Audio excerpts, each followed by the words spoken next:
Just a few days until Valentine's Day. Just a few days left to find the perfect gift. Should it be chocolates, roses, something with lace?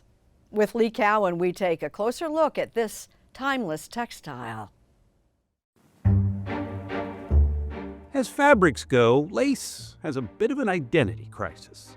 At this time of year, of course, it's the stuff of Valentine's Day lingerie, especially red lace.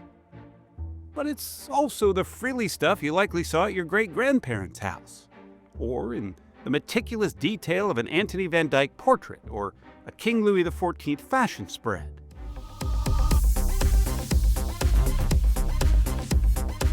But lace can also be perfectly modern. It can be as graceful as Grace Kelly, or it can be the material for the material girl. It just I don't know, it scratched an itch in my brain that just felt so right for me, and I knew that this was for me. Elena Carnegie-Laux. She wears her passion for lace on her sleeve, literally. If you want to challenge yourself, you can pick just the white linen, but it will be more difficult. She's currently writing her doctoral thesis on lace, in between teaching classes on lace making. And there's your little pico. She co-founded a lace guild in Brooklyn, where both women and men are finding lace a mesmerizing maze for the mind. But she says lace is also pretty misunderstood. What's the biggest misconception you think about lace? Oh, there are so many, actually. That's what I'm here to do, is to help bust some misconceptions. The most obvious, she says, are doilies. Today we think of them as old-fashioned coasters, but Elena says if you trace the threads back in time, doilies were hardly just a domestic trifle. During the Irish famine, women were making and selling Irish lace of different varieties and making doilies to help their families survive. There were women making doilies in Japanese internment camps during World War II as a comfort to their families. Another myth, lace is only white.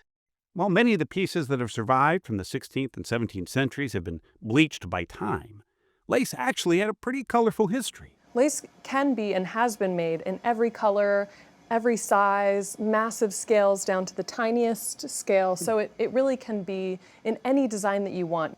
There's knitted lace, needlepoint lace, crocheted lace, wire lace, and on it goes. Each as unique and intricate as a snowflake. It's very enjoyable, especially for people who like puzzles. But some veteran lace makers like Linda Knott, yes, Knott is her last name, have a secret. It's easier than it looks, and it's a great way to impress your friends because you don't have to tell them that. But she's one of hundreds of lace lovers who descended on Franklin, Tennessee, outside Nashville this past summer, for the annual convention of the International Organization of Lace Incorporated.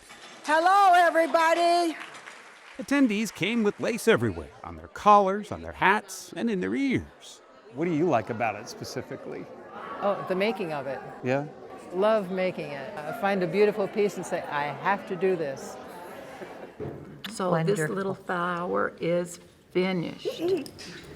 Here there are lace styles from England, Belgium, Denmark, and the one lone style from the U.S. Twist, cross, twist, cross. And most here we found were pushing themselves to learn as many of those styles as they could. You learn sometimes the hard way.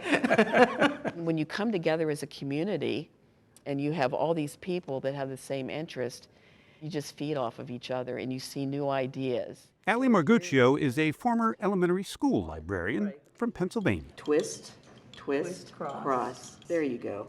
She's taught thousands how to make Idra lace, the signature of Slovenia, part of the former Yugoslavia where Ali's relatives were from. I, as an American, wanted to carry this tradition on in a different place. These are your bobbins, and the bobbins hold the thread that you use. One of her specialties is bobbin lace. You'll catch on. I have faith.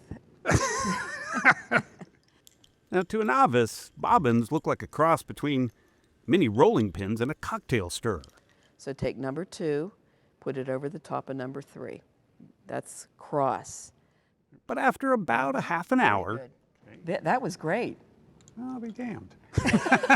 My hands caught on, even if my brain didn't. 2 or 3. Which it turns out happens a lot. You're doing a great job. Thank you.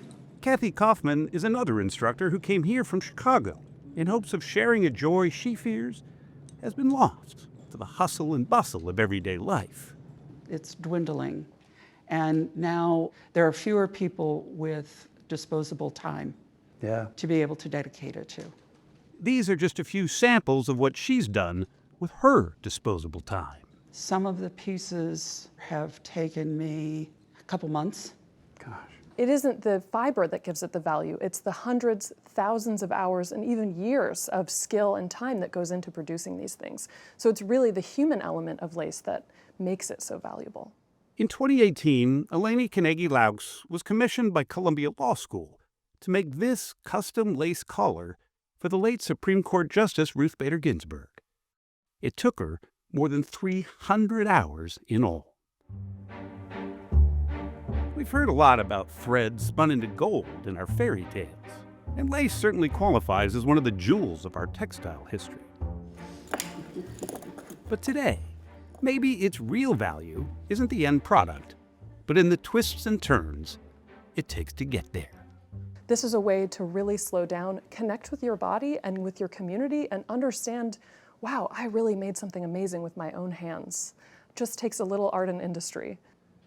And patience. And patience. Well, and it gives you patience if you're not necessarily a patient person.